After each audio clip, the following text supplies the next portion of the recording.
ndani ya maona mitima ya antu, ndani ya maona za pansi ba moyo, ndani ya madziwa zoganiza za antu.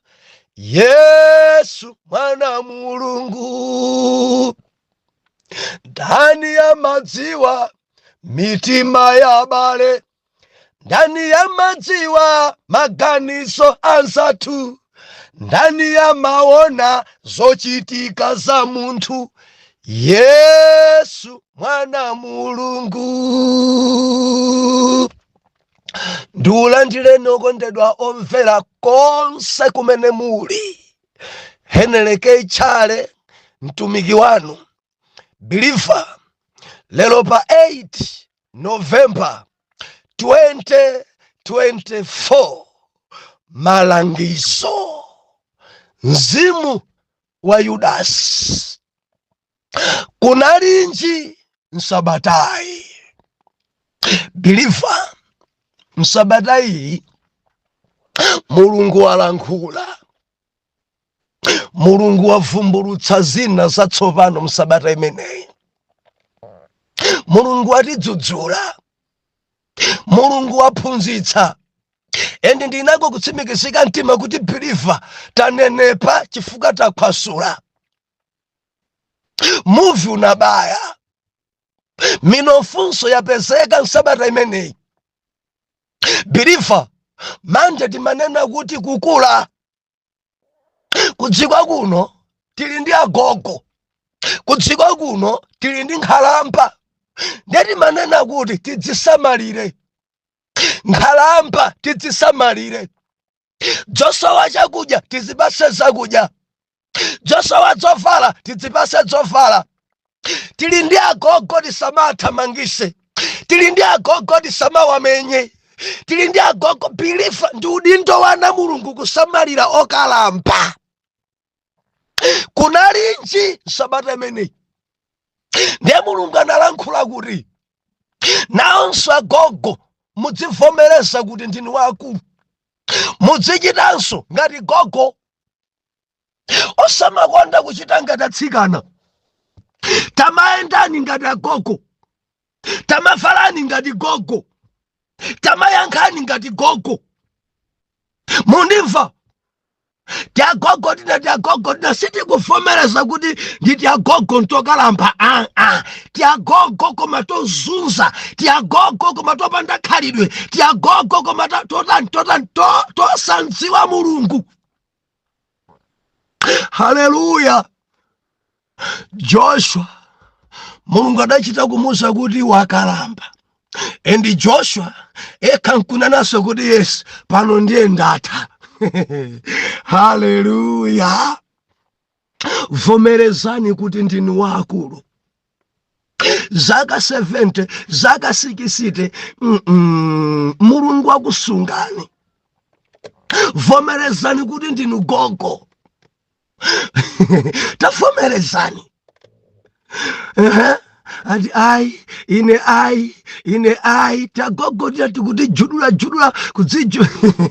Ndeti manena kuti mukudziwa kukhala ndi imvi mutu ndi ulemerero.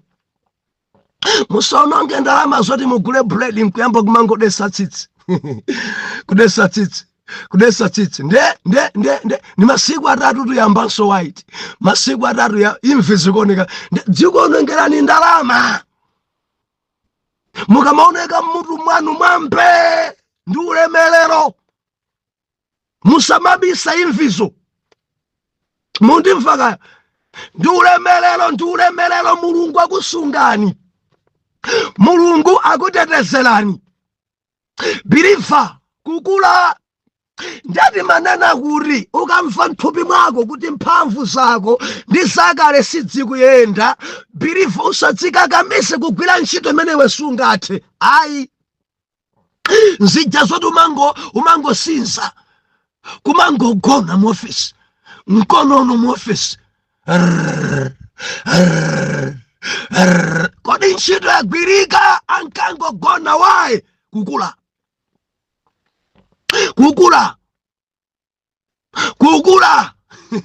ngati nkotheka apasena nyamata kapumeni mukacheze ndi adzukulu pamapweteka apa koma pali choonadi chifukwa choonadi nthawi zonse chimawawa mundimvaka choonadi chimawawa chimapweteka muli department yanji aboma kumene mugwira ntchito kaka mabungwemu ndi udziwa kuti masalala yake ndi atali koma mukakula ngati ntchito simukwanisa kugwira ngati kale talekani ndeti mapereka chitsanzo cha mapuleya ampira akangomva kuti mathamangidwe anga ndi kale sidzikuyenda pang'ono phuma pang'ono ndagwa kungothamanga wekha kuthamanga pomwepo pansi pi amadzimva ndekuti ndiluzisa game apa pangalizayi tinawo anthu amene ankasowera mpira kalekale tikamaona pano kodi akuoneka chinyamata kodi sangathamange awa koma dazidziona kuti ola mukundiona ngati kanyamata choncho koma sindikuthamanga ngati kale haleluya kampenyeni Drogba anali player mukamuyang'ana pano thupi kumuyang'ana bwinobwino mutu muivi mulibe kuti usangasewerebe koma iye mwina kudzimva na kuti mene nkasewerera masiku aja adatchuka aja ndi lero sangakwanitse kukula. Muli bwanji agogo nonse timayamika Ambuye chifukwa cha inu. Tikamaona inu timaona chisamaliro cha Mulungu. Tikamaona inu timaona ulemerero wa Mulungu. Vomerezani kuti ndinu waakulu. Vomerezani kuti mwakula. Mpopweteka inde koma ndiunenetsa. Zimapereka ulemu izi. Tironse na Mulungu. Mulungu akuthandizeni, Mulungu akutsogolereni. Muli bwanji kuchipatala. Taina ni manena pano ukakulanso ukakula. Olopo baya Jackson paja kusowa mpaka na wina mbaye ni pabondo. Pafupa penipeni poka. Muntu kuulira bwanji zinazi ndi kukula. Tili madzika. Ambuye atithandize. Tivomereze kuti Mulungu atisunga mmoyo. Joshua adavomereza. Joshua sadakane. Joshua adavomereza kuti ndakalamba. Joshua adavomereza. Endi kumwamba Mulungu kuchita kumuza kuti Joshua wakalamba. Ntchito sudamalize Joshua taona wakalamba. Ndi angati ndikulankhula nawo. Andivomereza kuti ine ngwamkulu. Ena ndamangoti abusa zili kuntchito kwathu makomenti amene amabwera pena zimakhudza pena nkumaseka. Anthu amene amanena makomenti kuntchito kwathu izi department yathu izi bilifa kudziko kuno kuchitika zinthu. Haleluya. Lachiwiri sitinakumane. Lachitatu timanena kuti kuganizirana, kukumbukirana, kuthandiza nzako.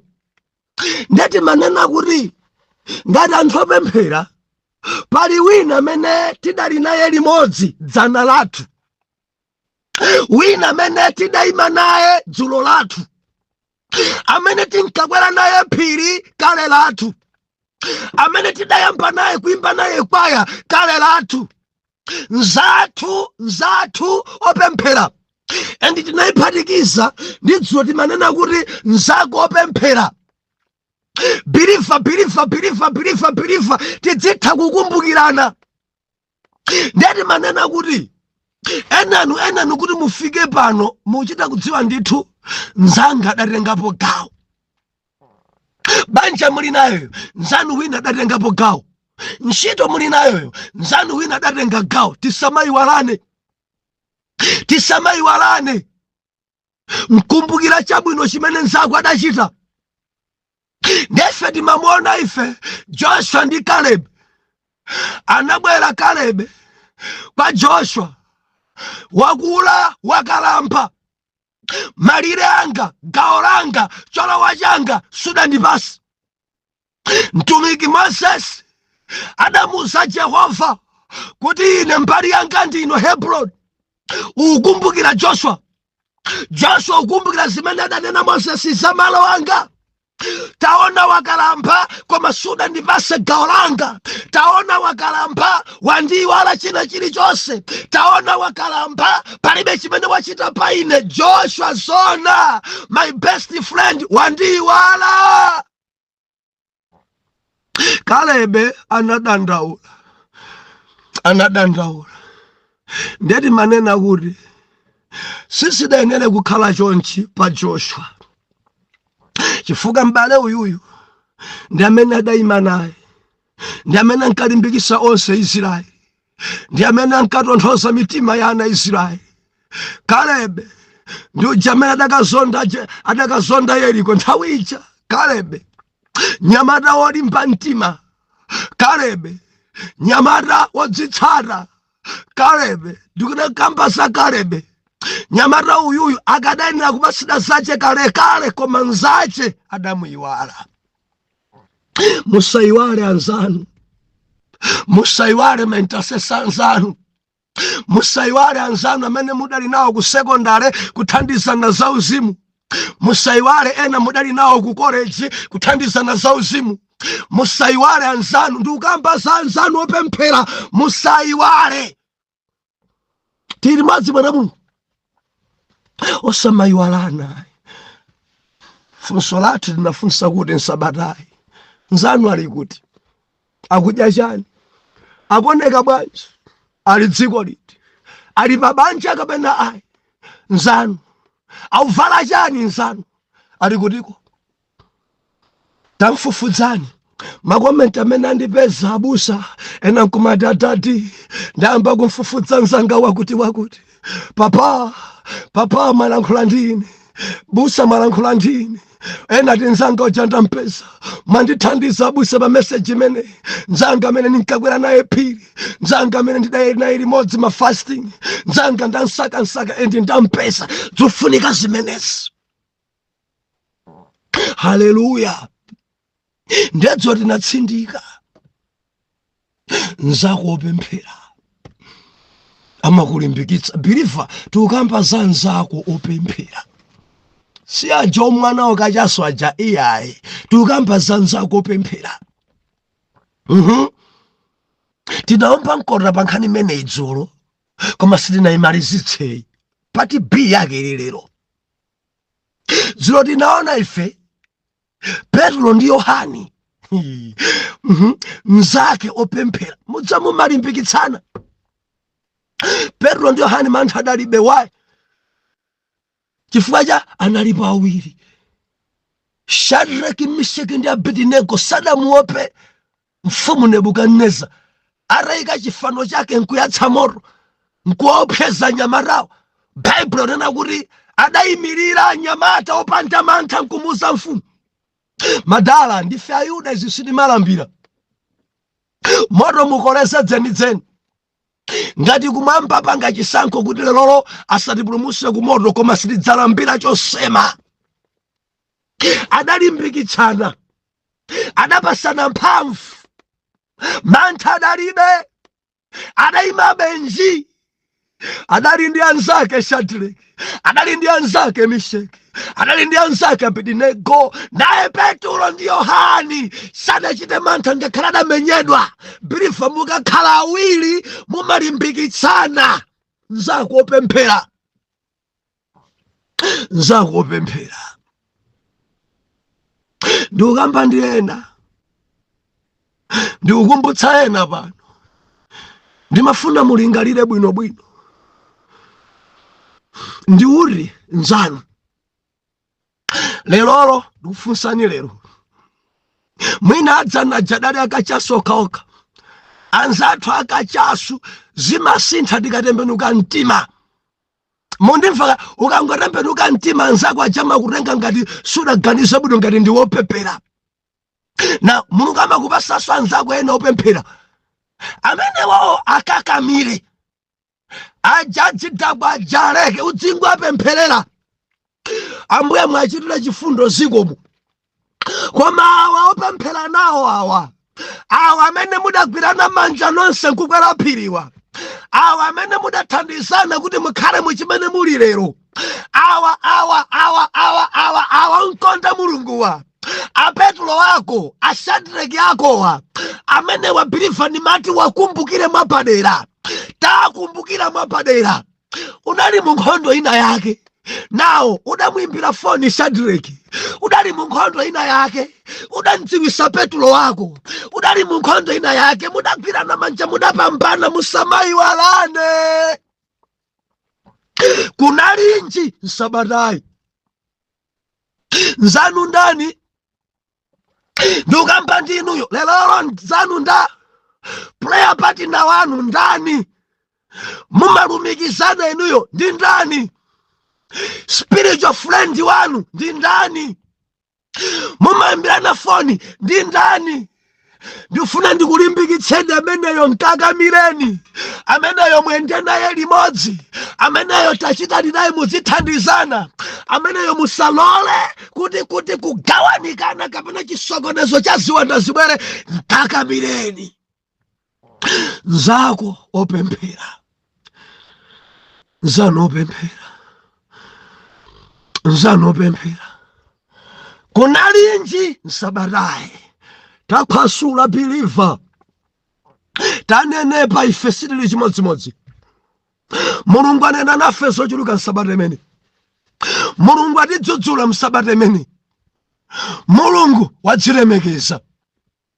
Ndimafuna ndiupatsani beni ntchito imene, nkadakonda ine ngati nzanu mulibe mumpeze, nkadakonda ine ngati mudali naye adasowa munsake mumpeze. Mundimvaka ena alibe, ndikuti mpezeni, mpezeni. Mudzithako kukambirana munthu ndi nzake, mudzithako kuthandizana munthu ndi nzake, mudzikhala pa chikondi chenicheni munthu ndi nzake. Maintercessor nokha kandi adzitumiki nokha, usamakhale chiyenda ekha, wekha wadzitenga kuti wekha moyo wa uzimu, wekha ta anthu onse ngochimwa. Sinimafuna kuyanjani munthu, anthu onse ngochimwa. Ndinene pano, wochimwa ndiwe, wavutonso ndiwe, usweke ukonzeke. Ndi munthu wanji woti onse awawa sindanjana nawo ngochimwa, awa iyayi ngochimwa, awa iyayi. Ndiye kuti uli ndi vuto kusweka upemphereredwe, uli ndi vuto ikulu chikhozaso khala chiwanda. Titoseka moyo uno tufunika kukhala ndi anzathu, moyo uno kuyanjana ndi awo, kuyenda ndi awo, moyo uno kumapemphera ndi awo, kumalimbikisana ndi awo, moyo uno. Koma ngati uli wekha ena nkumati ine amene ndimagwirizana naye ndi Mulungu. Umagwirizana ndi ndani? Ati ine nzanga kudziko kuno kulibe ndi Mulungu wekha basi. Mulungu ni nzako? Udaziphunzira bwanji zimenezi? Mulungu ni nzako? Bible ikunena kuti ngati ungadane naye nzako, nkunena kuti ndimakonda Mulungu uli chabe. Nzanu ndani? Nzanu ali kuti? Ndikupempheni musayiwalane, musakhale ngati Joshua mpaka nakukalamba. Ndikunena ndi ena anzanu ena akuvutika kwambiri, akukurukutika kwambiri, aja amene mudapemphera nawo aja, amene aja kuyenda mu nyengo za paniki kwambiri. Nimafuna kuti mwachisomo za Ambuye athandizeni, mwakukoma mtima kwa Mulungu muime nawo. Tili modzi mwana Mulungu, dzimalimbikitsa idzi tikamayenda awiri. Ine ndi mboni ya izi, tikumvana. Ambuye Yesu akamatuma anthu ajamatuma awiri, pitanu kwa awiri mukamasule bulu, kwatuma awiri, ndio komati aine ndekha, aine mudzitenga kuti mukuwerenga Baibulo ili, mumawerenga buku ili, mukomati andichimwitsa, akuchimwitsani kapena mukuchimwa kale? Bwanji mukudzipatula, bwanji mmango walusa anthu amene ngofoka pakuti amene iniyo ndiye olimba kwambiri. Haleluya. Yayi inantama nena mufuna kuti musanenedwe ngati Yesu adanena inu kuti asakunene ndinu ndani. Inu kuti musanenedwe ndinu ndani inu. Mukamati inayo anganenyose nayo inuyo ndinu ndani mumadzika pa level yanji. Kudzikwa kuna anthu amanyosa president, anthu amanyosa zitumiki, anthu amanyosa mabishopo, anthu adanyosa Yesu, anthu adanyosa china ophunzira a Yesu, adanyosa ngakhala Shadraka, Meshaki, Abednego, ngakhala Danieli. Ndipo mukamati ine inu mwapambananji. Mukhale ndi nzanu. Bilifa mundimvaka mukhale ndi nzanu. Nthawi zina kumawerenga nonse Baibulo ndi nzanu. Nthawi zina kumasala kudya limodzi ndi nzanu. Nthawi zina kumapemphera nonse ndi nzanu. Kumakhalanso nthawi za intercession ndi nzanu. Nthawi zina kumakambira nako maloto ndi nzanu. Nthawi zina kumagawa nako nkhondo ndi nzanu. Moyo umene umatipangisa kuti tikhwime tipite chitsogolo. Haleluya. Enadi ine ndilikale ndi spiritual advisor, spiritual dad. Nzabwinonso kwambiri. Koma nzanunso ngofunikira. Haleluya. Nzanu ngofunikira. Kunalinji nsabadayi. Mulungu wanena. Mulungu avumbulutsa. Loleni tiombe nkora. Tikwangule. Timalizitse pamenepa. Pamutonena kuti mzimu wa Yudasi. Ndiwerenga Mateyu chapter number 26 verse number 14. Mphotho yakumpereka Yesu. Pomwepo mmodzi wa khumi ndi awiriwo, dzina lake Yudasi Isikarioti, anamuka kwa ansembe aakulu nati, mufuna kundipatsa chiyani? Ndipo ine ndidzampereka iye kwa inu. Ndipo iwo anamuwerengera iye ndalama za siliva 30. Ndipo kuyambira pamenepo iye anafunafuna nthawi yabwino yakuti ampereke iye. Atare tilankhuleni nsoni lero, mutilimbikitsenso lero, mutidzudzulenso lero m'dzina la Yesu. Amen. Omvera, kudziko kuno chinzimu cha Yudasi chawanda. Chinzimu cha Yudasi chachuluka. Chinzimu cha Yudasi chosakhutitsidwa.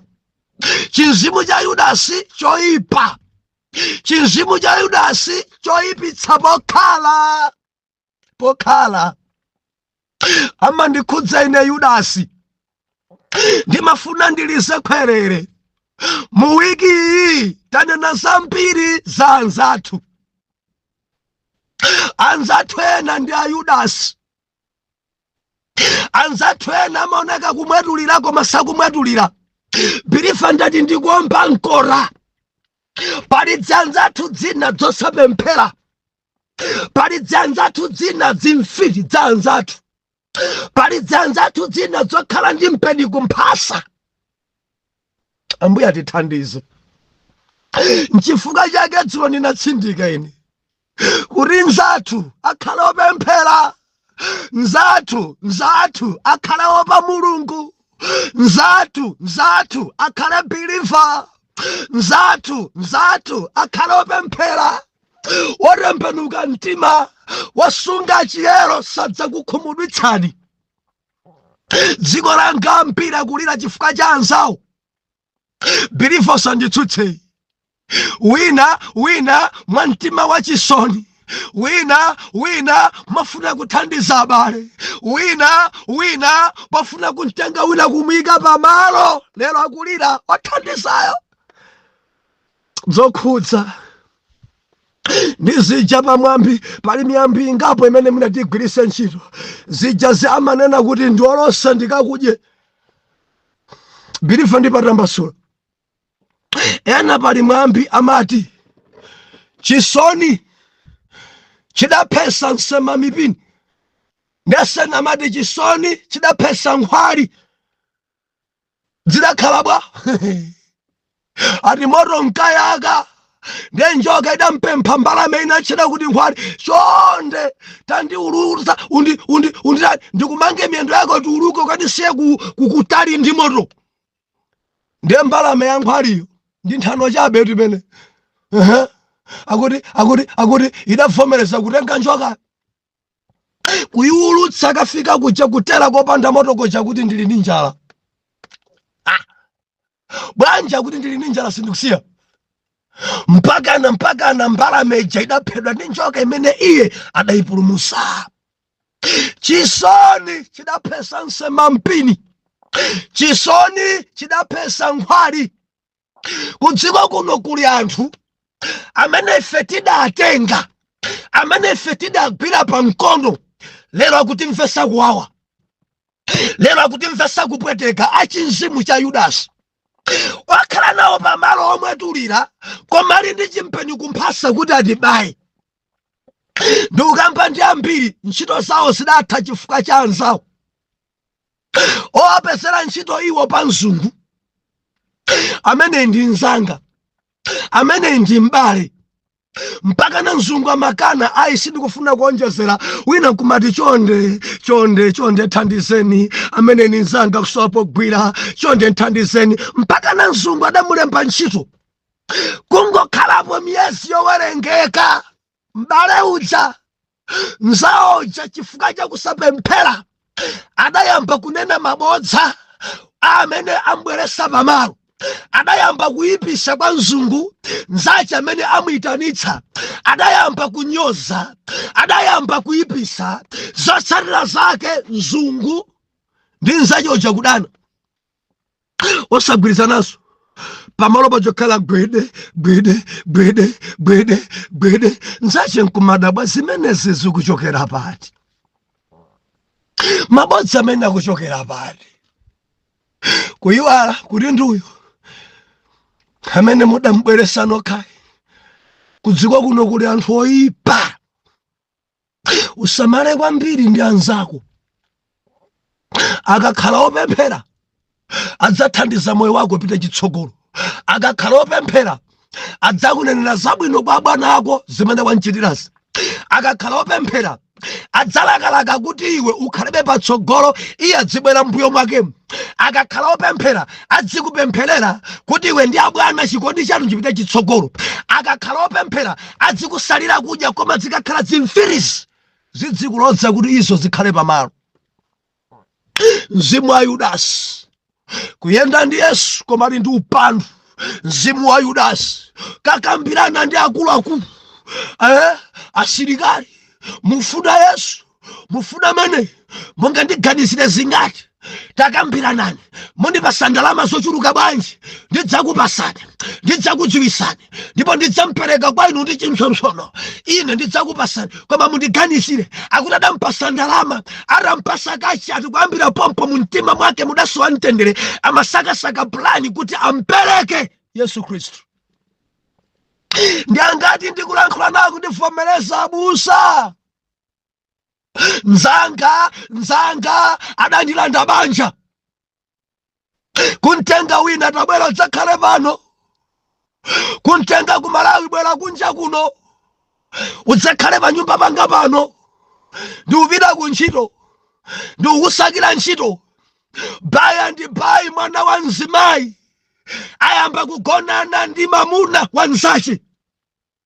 Abambo aja akapita ku ntchito awo abwera afuta 3 hours, mkazi ali ku ntchito akhala mmudzi muja cha Malawi ndi 3 o'clock akubwereranso ku ntchito, atathana ndi mkazi wa nzawo, atathana ndi nzake wa mkazi wawo.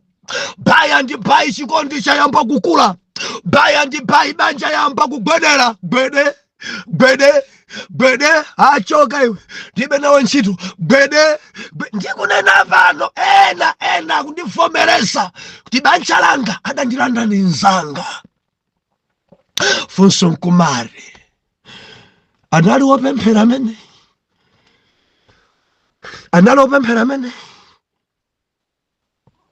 Ndi angati akulira pano, ndi angati misozi ili patsaya pawo, ndi angati amene achitidwa chipongwe cha mtundu otere. Ndiangati amene kudandaula chenjeso powomba mkota mu wikino musamali kuli Ayudasi amakulanda chako, kuli Ayudasi okonongera business, kuli Ayudasi okuombanitsa ndi abwana, kuli Ayudasi okuombanitsa kuchalichi, kuli Ayudasi okupangitsa kuti umve mpweteka, kuli Ayudasi. Now pempha mzimu wachidziwiso. Mulungu akuthandize pamene ukusakasaka nzako. Mulungu akuthandize pamene ufuna kuthandiza ena. Dzina dzindi dzimfiti. Haleluya.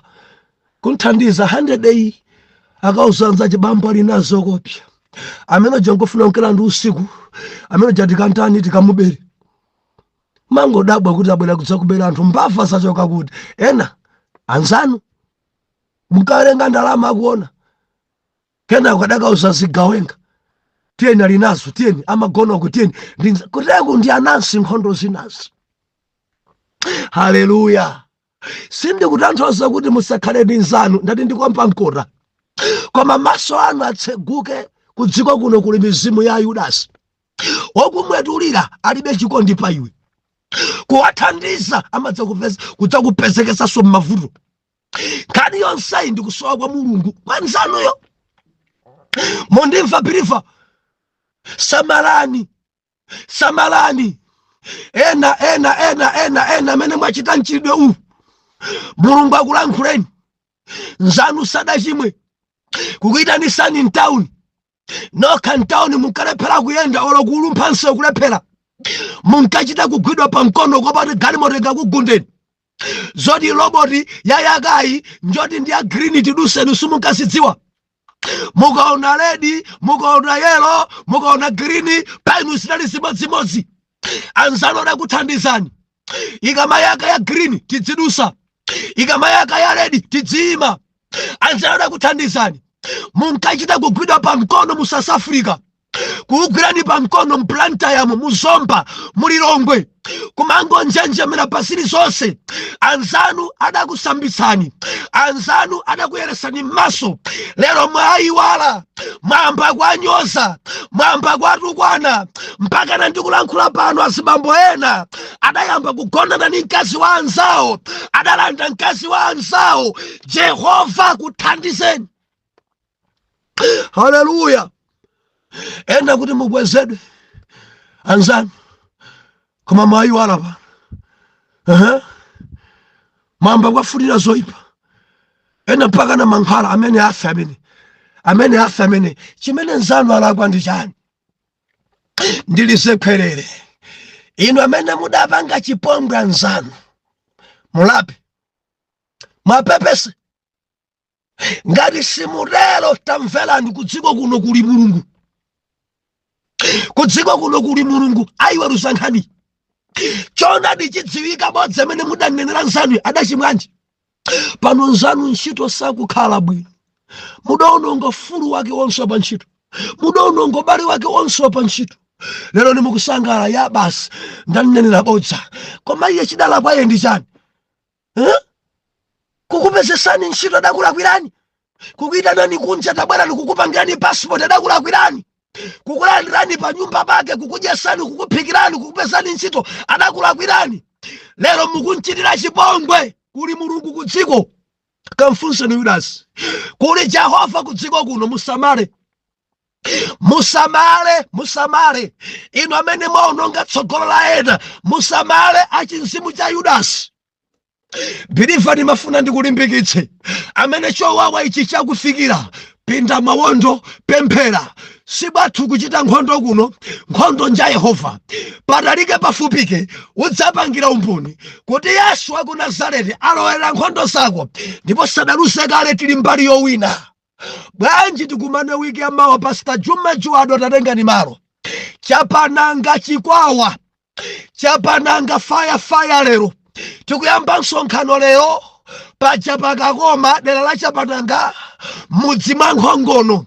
Nonse akuchikwawa, nonse akwa Chapananga kwa changoyima uku, nonse akwa mfumu alundu atiye. Bwanji tikakumane kumeneku masiku atatu. Ine ndine olalika utenga. Dadi titsogolereni. mwana wanuyu achitidwa chipongwe. Mbali yake adayesayesa kuti athandize abale, koma dzabale dzosapemphera zikumvesa upweteka. Lowererani Ambuye, weruzani ndinu Ambuye, ndikupemphera umboni pa mwana wanuyu, muchite china chake chachikulu, kudziwike kuti ndinu Jehova. M'dzina la Yesu era mtima tenkhe kuti amen and amen.